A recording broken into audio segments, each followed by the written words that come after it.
Morning. So guys, magpaligo tayo sa aking alagang aso guys, na ang pangalan nito ay Bravo. Shout out Bravo. Ligo ko ngayon ha. Ito ang pinakamabait na aso. Hindi ito magagat guys. Manumbag to. Ay, baba.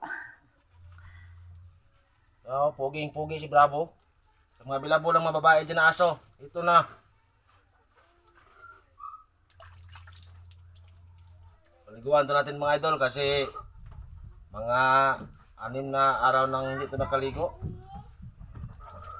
Para mabango siya sa mga chicks na mga babae dito sa kapitbahay niya.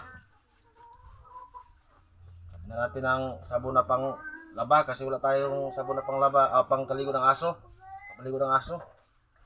Ito lang muna. Ito yung aso pala guys na binigay sa manager namin guys. Shout out pala dyan kay Ma'am Didit Noel. Ma'am Didit Noel.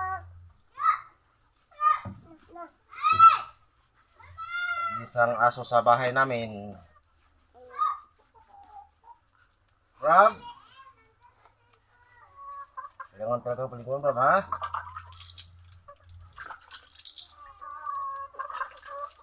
One minute. Wala? Mga brab. Open your mouth. Guys, hanggang dito na lang. Bye-bye.